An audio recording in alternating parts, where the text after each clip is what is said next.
Chapter 567. The knights of Stormwind charged into the battlefield, and hundreds of orcs were trampled to death by the iron hooves of the warhorses. Those who managed to dodge were hit by the knights' swords and hammers. There were not many of them, only about 1,000 of them. However, their appearance accelerated the collapse of the horde's front line. In this life, due to the participation of a certain someone, Lothar and Orgrim's direct confrontation was cut off. Therefore, this was the first time the two of them had truly met each other. This was not important. On the mysterious side, it was the great sixth sense that allowed them to sense each other.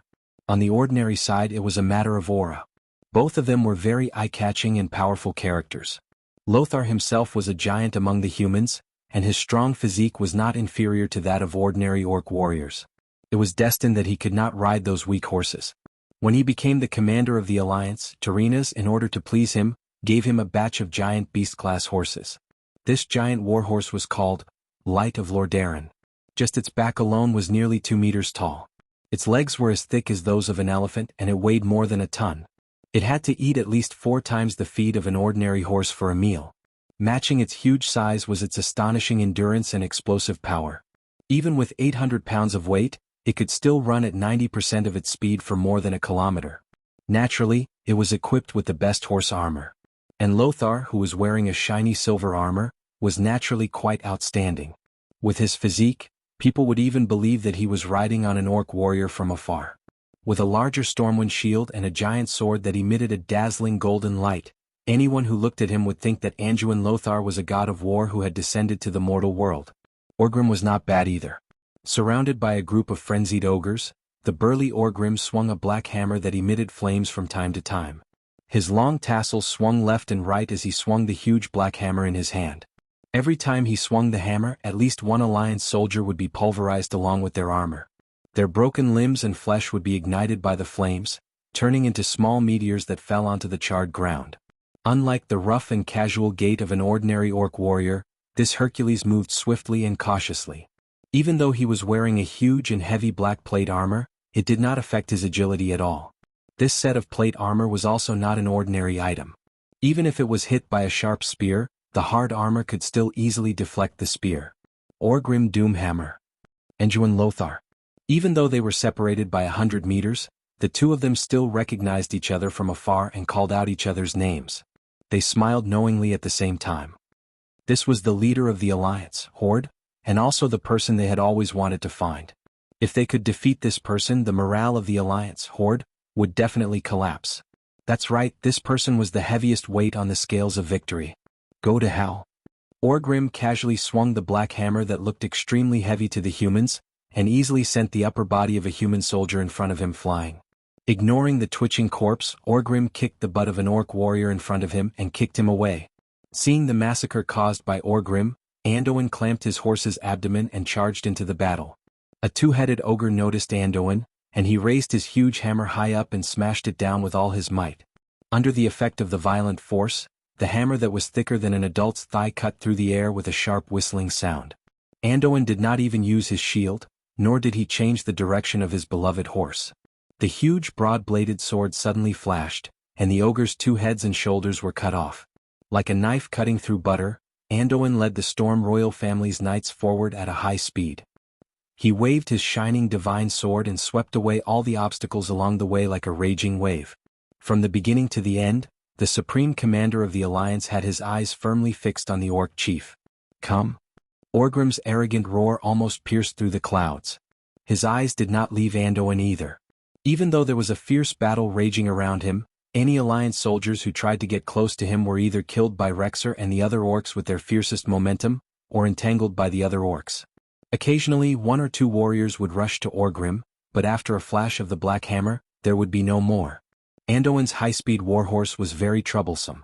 Orgrim still remembered how the abominable 12 paladins rushed past him and turned the tribe's formation upside down.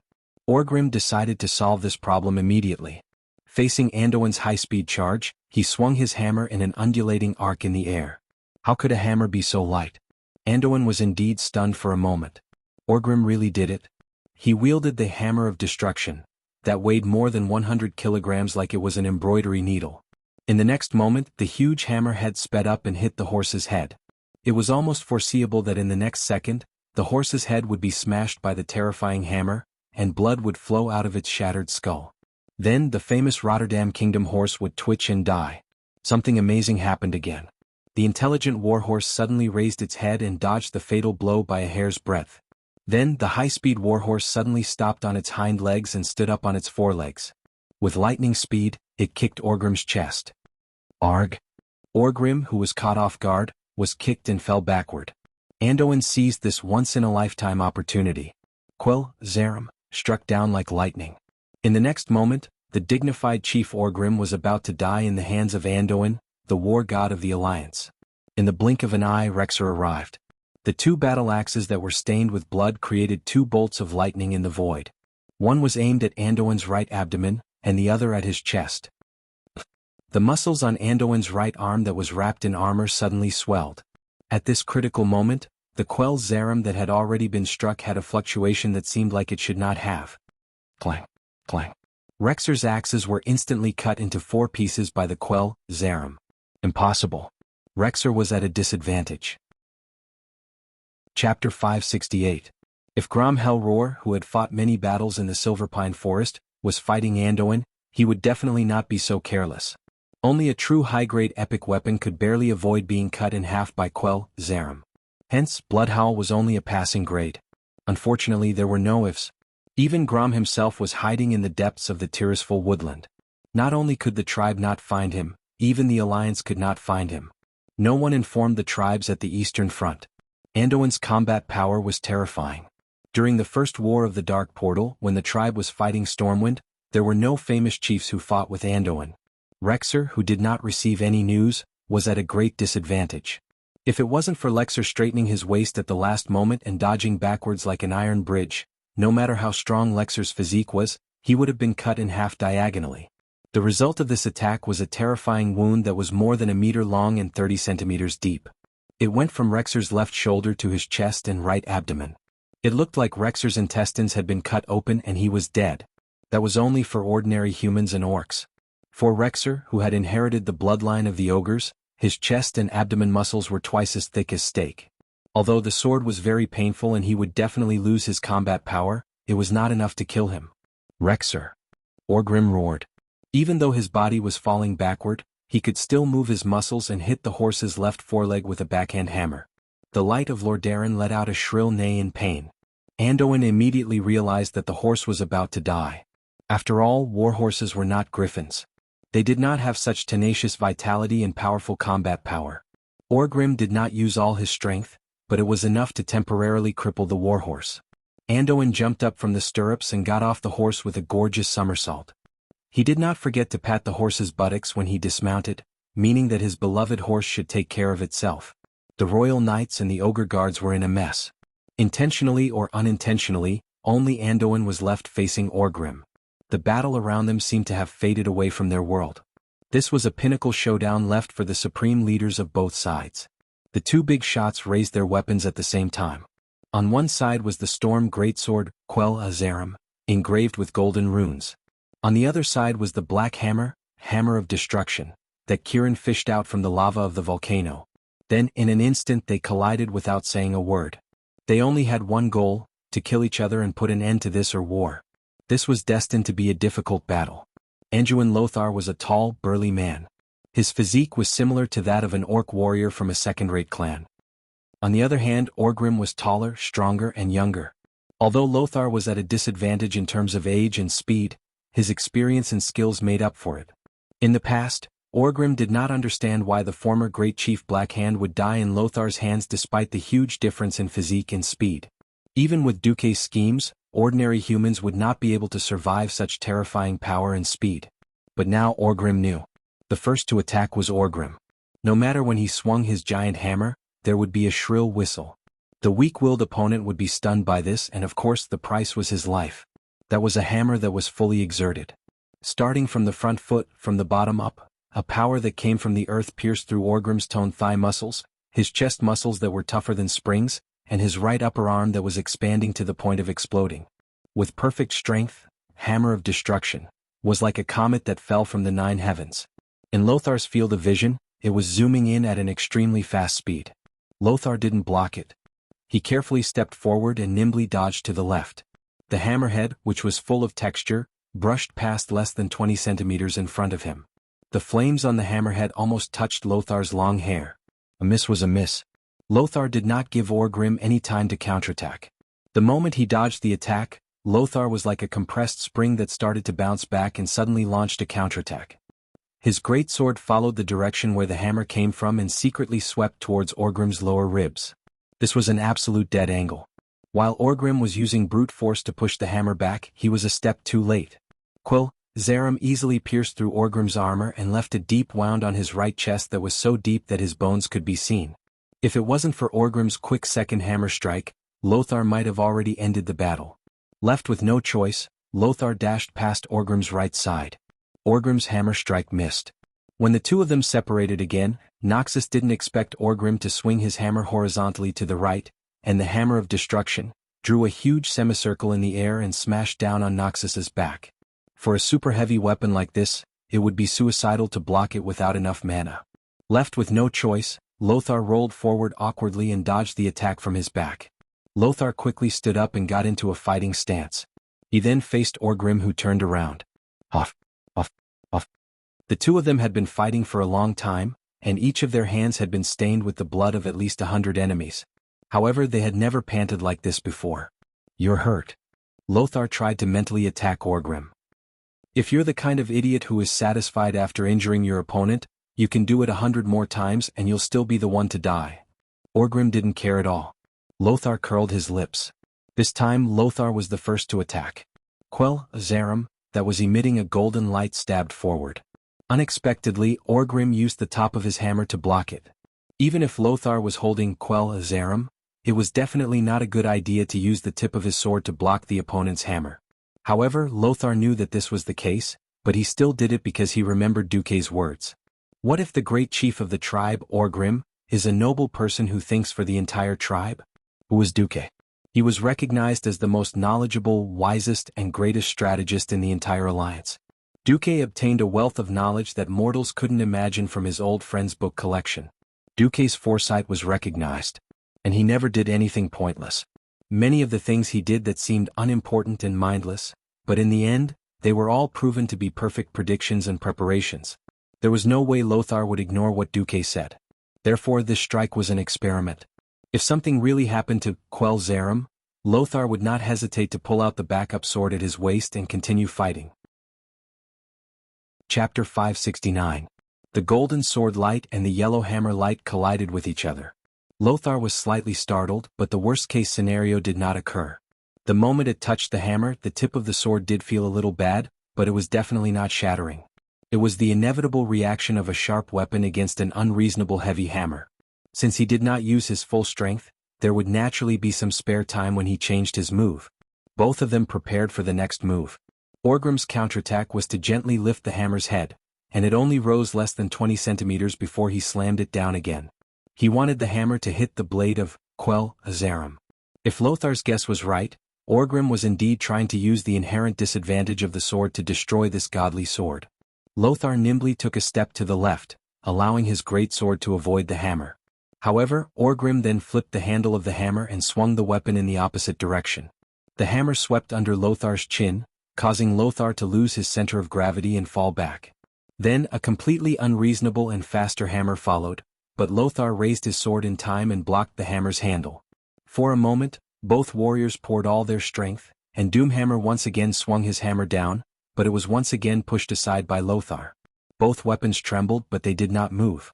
Then Lothar twisted the edge of his sword and successfully knocked the hammer away. Then, while Doomhammer retracted his weapon, he leaped forward and slashed with his sword. The battle had reached its climax.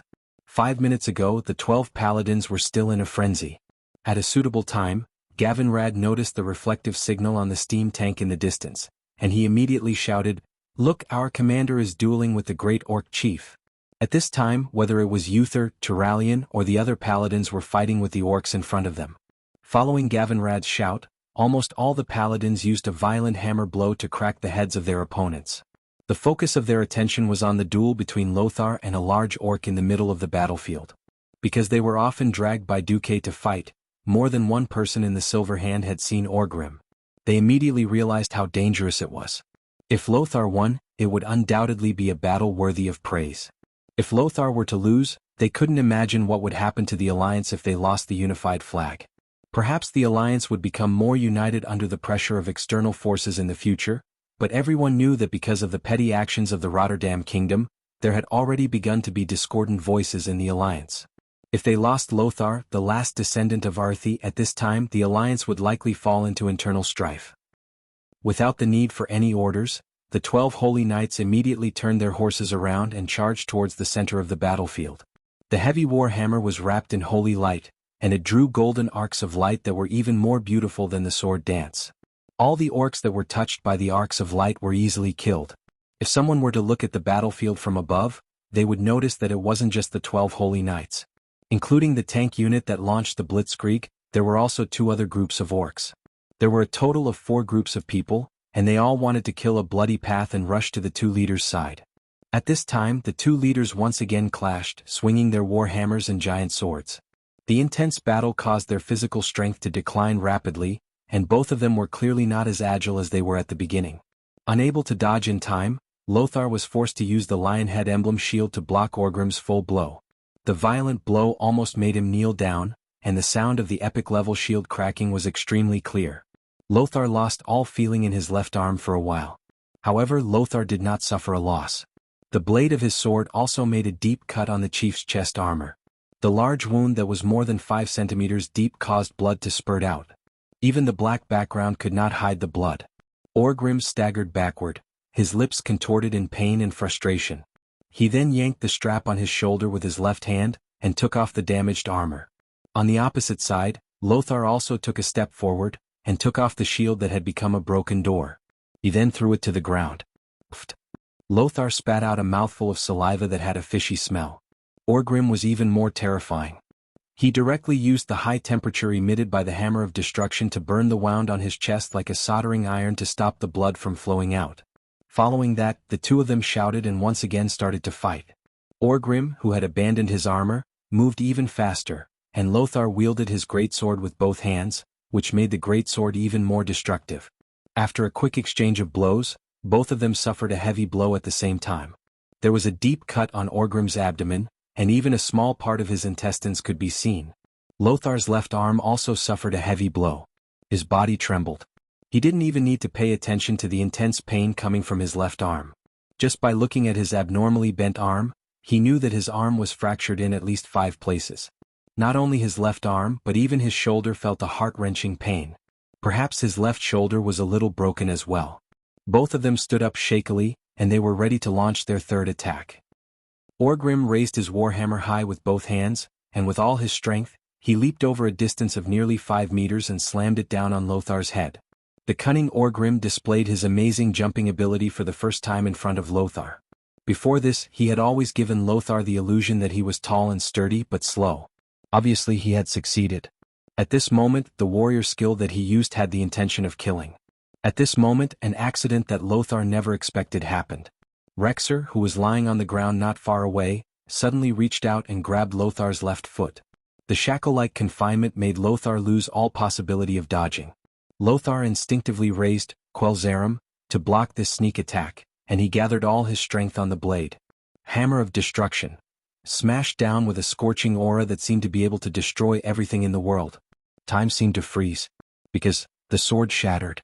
When the fragments of the incomparably sharp and hard legendary sword that had accompanied Lothar in battles shattered in midair, everyone who witnessed this scene was shocked. Turalyon felt like he had stopped breathing, and Orgrim's attack was no longer hindered. Hammer of Destruction continued to fall along the arc of death, and it smashed down heavily on Lothar's head. At this critical moment, the runes on the armor that Duque specially gave to Lothar suddenly lit up, and a huge metal fist suddenly appeared in front of Lothar's chest. With a rising dragon fist posture, it smashed onto Orgrim's face and Orgrim was sent flying. Almost at the same time, everyone heard an unknown shout. "Oh, Ugin!" Chapter 570. The sudden change of scenery left everyone who witnessed the scene dumbfounded. What the hell is this? The moment Quelzarum was broken, Anduin Lothar was already prepared to die in battle. It wasn't that he didn't hear Duque warning, but he never thought that